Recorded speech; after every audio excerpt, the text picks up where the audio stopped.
اور میرا آپ سے بھی یہ سوال ہے کہ بعض اوقات ہم سوری میرا سوال مجھے اس کا تسلی بخش جواب چاہیے. سر آپ نارتھ امریکہ میں ہیں, we have to work one party as a ruling party and other party as a opposition. مگر اگر ہم یہ کہیں کہ وہ بھی چور ہے وہ بھی چور ہے, میں ان کے ساتھ کام نہیں کرنا چاہتا, تو پھر آپ ملک چھوڑ دو. بیکاز اس ملک میں رہتے ہوئے تو ایک پارٹی کو اگر اقتدار ملے گا تو ایک, we have to work together, there is no escape. In other words Muslim League نون چاہتی ہے 2/3 اکثریت ہو, پیپلز پارٹی چاہتی ہے 2/3 اکثریت, تو ہر آدمی بے تاج بادشاہ بننا چاہتا ہے. We have to work together. یہ نہیں کہ آپ دن کے ساتھ رات ہے, سفید کے ساتھ سیاہ ہے. ہمیں ایک دوسرے کے ساتھ مل کے کام کرنا ہوگا. اور اگر بعض لوگ یہ چیز لوگوں میں بونا چاہتے ہیں کہ نہیں باقی سب کو ایبالش کر دیں, ان کو ایلیمینیٹ کر دیں وہاں سے, ان کو just remove them forever and there is only one party رہے, تو sir this is not possible. How would you explain? اچھا, یہ جو مسئلہ ہے نا ون پارٹی والا, آپ دیکھیں گے جب ہمارا کوئی لیڈر چائنا جاتا ہے تو وہاں جا کے اسے خیال آتا ہے کہ یہ بڑا زبردست کام ہے, یہ کمیونسٹ پارٹی وہاں ون پارٹی ہے اور بڑی مرضی سے مزے سے وہ حکومت کر رہے ہیں. ہر کسی کا یہی خواب اور خیال ہوتا ہے. جب وہاں میاں نواز شریف صاحب گئے, زرداری صاحب گئے, عمران خان گئے, سب کو یہی خیال آتا ہے, لیکن اس طرح چلتا نہیں ہے. اگر ہم نے نام پاکستان کا اسلامی جمہوریہ پاکستان رکھا ہوا ہے تو ہمیں ہر ایک کو رسپیکٹ کرنا پڑے گا. اسپیشلی ہماری کچھ لوگ پروگرام میں جب آنے جاتا ہے پروگرام تو لوگ کہتے ہیں جی آپ زرداری صاحب یا میاں صاحب کیوں کہتے ہیں. آبویسلی جو عمران خان کے فالوور ہیں وہ کہتے ہیں جی آپ صاحب کیوں لگاتے ہیں. میں انہیں کہتا ہوں کہ بھائی جب تک آپ لوگ پاکستان کا ایک بندہ بھی ان کو ووٹ دے گا میرے لیے وہ رسپیکٹ میں ان کی کرتا رہوں گا. جس دن آپ انہیں ووٹ دینا چھوڑ دیں گے, انہیں اسمبلیوں میں سے نکال دیں گے, میں انہیں صاحب نہیں کہوں گا. لیکن ہم روانی میں بھی صاحب کہہ دیتے ہیں, اور دوسرا کچھ ہماری بچپن سے یا ہمارے پاکستان کی ہماری جو تہذیب ہے, ثقافت ہے, اس کے مطابق ہم رسپیکٹ کرتے ہیں ایک دوسرے کی اور رسپیکٹ ایکسپیکٹ کرتے ہیں. ایک بات. دوسری بات, آپ جو بات کر رہی ہیں نا کہ جی چور چور کہا اور بالکل میں نے کسی سے بات نہیں کرنی, عمران خان کا یہ رویہ کہ ٹھیک ہے میں بات نہیں کرنی, لیکن عمران خان نے اپنے بندوں کو تو نامینیٹ کیا ہوا ہے نا, بات کریں ان کے ساتھ بیٹھ کے. اس نے کمیٹیاں بنائی ہوئی ہیں, اسد کیسر, شبلی فراز, عمر ایوب, یہ لوگ بات کرنے کے لیے تیار ہیں, بات کریں ان کے ساتھ, لیکن وہ نہیں کرنا چاہتے. اس وقت سارے خائف ہیں عمران خان کی پاپولیرٹی سے.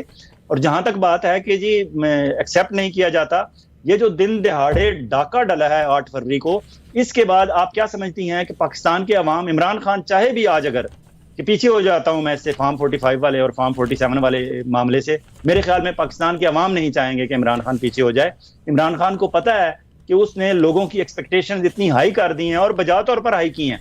آپ اگر آج مولانا فضل الرحمان کی وہ سٹیٹمنٹ اس بات سے قطع نظر کہ یہ مولانا ہے اور فضل الرحمان صاحب ہیں اور ان کے چہرے کو سائیڈ پہ کر دیں, لیکن جو بات کی ہے انہوں نے کہ ہم فارم 1947 میں ہم اکٹھے آزاد ہوتے ہیں, وہ ترقی یافتہ ممالک کی صف میں جانے کے لیے تیار بیٹھا ہے ہمارا پڑوسی, اور ہم ابھی تک فارم 47, وہ ایک اکانومسٹ یا کون سا میگزین تھا, ان کے ٹائٹل پہ یہ سٹوری چھپی تھی کہ فرام 47 ٹو فارم 47, کہ ہم 1947 میں چلے تھے اور آج ہم فارم 47 پہ کھڑے ہیں.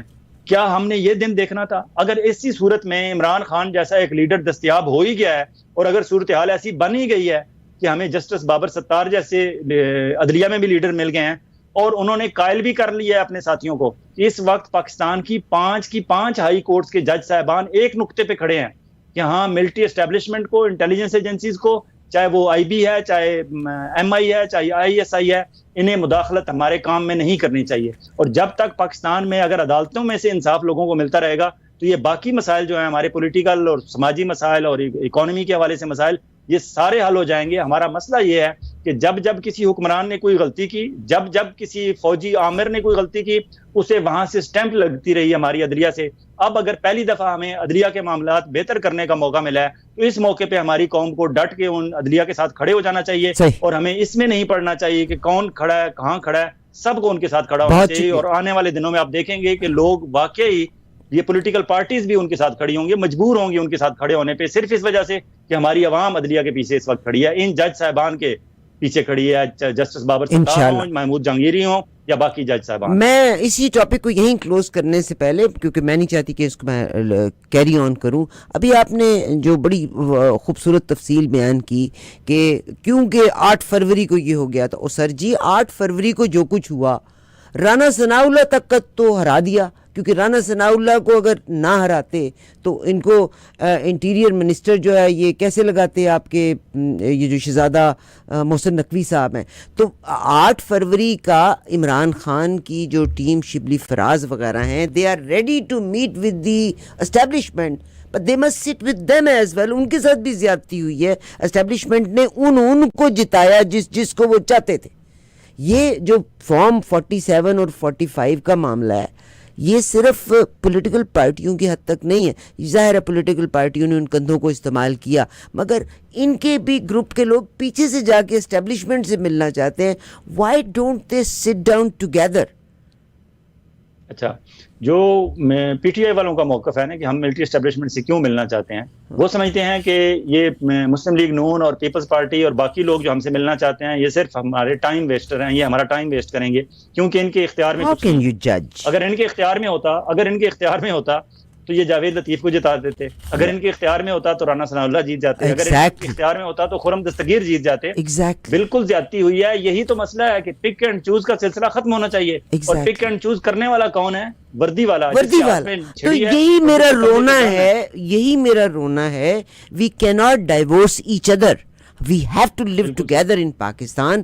آپ وہ جو پک کرتے ہیں جو جس کو چاہے اس کو اوپر بٹھا دیتے ہیں, ان کو ڈائیورس کرنے کی بجائے ہم چاہتے ہیں میں پیپلز پارٹی کے ساتھ نہیں کام کرنا, میں نے مسلم لیگ نون کے ساتھ نہیں کام کرنا. تو بھائی پھر آپ نے بھی انہی کے ساتھ کام کرنا ہے جس کے ساتھ اندر بیٹھ کے زرداری صاحب نے ملاقات کی, جس کے ساتھ اندر بیٹھ کے شہباز شاہ صاحب نے اپنے سگے بھائی کے پیٹ میں بھی چھرا گھونپ دیا. تو پھر آپ بھی انہی کے ساتھ کام کرنا چاہتے ہیں. جو پی ٹی آئی والوں کے 4 نکات سامنے آئے ہیں, جو حامد رضا صاحب سنی اتحاد کونسل کے جو سربراہ ہیں, انہوں نے کہا ہے کہ 3 نکات ہمارے عمران خان نے ہمیں دیے ہیں ٹاک کرنے کے لیے, اور چوتھا نقطہ وہ کہتے ہیں عمران نے نہیں دیا, ہم نے ایڈ کیا. 3 نکات کیا ہیں ان کے؟ پہلا نقطہ ان کا یہ ہے کہ ہمارے کارکنان کو رہا کیا جائے. اب ان میں سے کارکنان آپ دیکھیں ان کا جرم ہوگا کوئی 6 مہینے سزا کا یا 9 مہینے سزا کا, لیکن سال ہونے والا ہے ان کو. ابھی 9 مئی کو ان کا سال ہو جائے گا. اب آپ ان کی جتنی مقررہ سزا ہے ان کے جرم کی, اس سے زیادہ آپ انہیں پابند سلاسل رکھنا چاہتے ہیں, تو یہ تو زیادتی ہے. رہا تو کرنا چاہیے, یہ جائز مطالبہ ہے, اور وہ عام لوگ ہیں. دوسرا ان کا مطالبہ ہے کہ فارم 45 کا جو مینڈیٹ ہے اس کے مطابق جو ہے سیٹیں ڈیسائیڈ کی جائیں.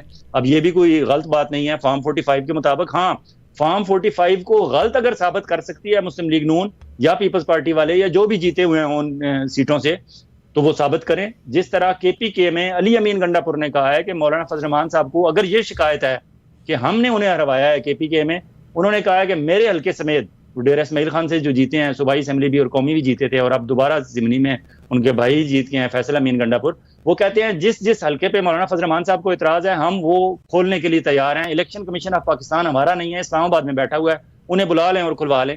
اس طرح اگر ایک حلقے پہ کھلوانے کے لیے مسلم لیگ نون بھی تیار ہو جائے اور پیپلز پارٹی بھی تیار ہو جائے اور باقی جو پولیٹیکل پارٹیز ہیں جن پہ اعتراض ہے وہ بھی تیار ہو جائیں, تو مسئلہ سالو ہو جاتا ہے. لیکن کوئی کھلے دل دماغ سے تیار نہیں ہے ان کو حلقے کھولنے کے لیے. سارے کھلے دل سے بڑی سرکار کے قدموں میں بیٹھنا چاہتے ہیں. مطالبہ ہے, بڑا جائز مطالبہ ہے عمران خان کا کہ 9 مئی کے واقعہ کی جوڈیشل انکوائری کرائی جائے. اب عمران خان یہاں اگر ڈیل کرنا چاہتا تو وہ کہہ سکتا تھا کہ بھائی مجھے بھی رہا کرو, میرے کارکنوں کو بھی رہا کرو, اور خدا حافظ گھر چلتے ہیں. لیکن اس نے کہا نہیں, 9 مئی کو میں ایسے جانے نہیں دوں گا, اس کی جوڈیشل انکوائری کرائیں, پتہ چلے کہ یہ 9 مئی کرایا کس نے ہے. وہ بھاگ نہیں رہا. اس جوڈیشل انکوائری میں یہ ثابت بھی ہو سکتا ہے کہ یہ پی ٹی آئی نے کرایا, لیکن پھر بھی اس نے جس طرح اس نے نیوٹرل امپائر والا کام کہا تھا کہ یہ نیوٹرل امپائر ہوں گے, حالانکہ اس وقت جب ہوتا تھا انڈیا کی ٹیم پاکستان آتی تھی تو یہاں محبوب شاہ اور خضر یاد 2 ہمارے امپائر ہوتے تھے, ڈٹ کے بے ایمانی کرتے تھے. اور جب ہم وہاں جاتے تھے تو ان کے وہاں ایک پانڈے ہوتے تھے اور ایک اور ان کے ہوتے تھے امپائر انڈیا میں, وہ ڈٹ کے اپنی ٹیم کے حق میں کرتے تھے بے ایمانی. کام ٹھیک تھا کہ ادھر آتے تو ہم ٹیسٹ میچ اور ون ڈے جیت جاتے تھے, تو وہاں جاتے تو وہ جیت جاتے تھے. لیکن عمران خان نے کہا نہیں, اس نے نیوٹرل امپائر لے کے آیا جس میں ہارنے کے چانسز تھے, اور ہم نے بعد میں میچز ہارے بھی اس کی وجہ سے. لیکن یہ کام کرنا پڑتا ہے آپ کو نیوٹرلٹی کی طرف جانے کے لیے. اگر آپ نیوٹرل رہنا چاہتے ہیں یا نیوٹرل فیصلے دیکھنا چاہتے ہیں, تو عمران خان نے تو جوڈیشل کہا ہے کہ جوڈیشل انکوائری کرائیں, تو مطالبات اس کے ٹھیک ہیں. اب صرف مسئلہ یہاں ہم روک کے کھڑے ہیں کہ جی وہ مطالبات ملٹری اسٹیبلشمنٹ سے کیوں کر رہے ہیں. اور بھائی جس کے پاس اختیار ہے اسی کے پاس ساتھ مطالبات کرنے ہیں نا. اگر شہباز شریف صاحب صبح اسٹیٹمنٹ دیں کہ عمران خان صاحب آپ کو جی ایس کیو جانے کی ضرورت نہیں ہے, آپ کی ٹیم کو جانے کی ضرورت نہیں ہے, آپ کو جو کچھ ملے گا میری گورنمنٹ سے ملے گا, آئیں میرے ساتھ بیٹھیں, اپنے 3 بندے 4 بندے جو بھی آپ بھیجنا چاہتے ہیں بھیجیں, میں بات کرتا ہوں اور میں ٹیبل پہ فیصلہ کر کے اٹھوں گا. اگر تو شہباز شریف صاحب یہ سٹیٹمنٹ دے دیں, اس کے بعد عمران خان کہے کہ نہیں میں نے پنڈی جی ایچ کیو ہی اپنے بندے بھیجنے ہیں, تو پھر بالکل ہم سارے مل کے عمران خان پہ تنقید کریں گے کہ بھائی تو پنڈی کی طرف کیوں دیکھتا ہے بار بار, جب فیڈرل گورنمنٹ موجود ہے ایک, چاہے وہ جیلی مینڈیٹ سے ہی آ گئی ہے, لیکن وہ جب پوری ذمہ داری لے رہی ہے کہ ہاں ہم آپ کی بات سننے کے لیے بھی اور آپ کی دادرسی کرنے کے لیے بھی تیار ہیں, آپ کے جو جائز مطالبات ہیں وہ مانے جائیں گے, لیکن شہباز شریف صاحب تو بول ہی نہیں رہے اس سارے معاملے پہ, تو پھر وہ کدھر جائیں آپ بتائیں. بہت شکریہ سر آپ کا. اور ابھی آپ نے جو مدعا بیان کیا کہ بھئی جو فیصلے کر رہے ہیں اسی کے پاس ہی جانا ہے, تو وہ جو فیصلے کر رہے ہیں پیپلز پارٹی نے بھی انہی کے پاس جانا ہے, مسلم لیگ نون نے بھی انہی کے پاس جانا ہے, اور آپ کو پتہ ہے ایم کیو ایم تو آلریڈی انہی کے ہاتھ میں ہے, انہی کے جیب کا ایک باٹ ہے جو کبھی اس کا وزن کم کر دیتا ہے, جبھی کبھی اس کا وزن زیادہ کر دیتا ہے یا کم کر دیتا ہے. فیاض ویلانہ صاحب آپ کا بہت شکریہ سر. انشاءاللہ تعالی آپ ریگولر وینسڈیز کو کوشش کریں گے ہم آپ سے ملاقات کا سلسلہ اسی طرح رکھیں. Thank you very much sir. Thank you. اللہ حافظ.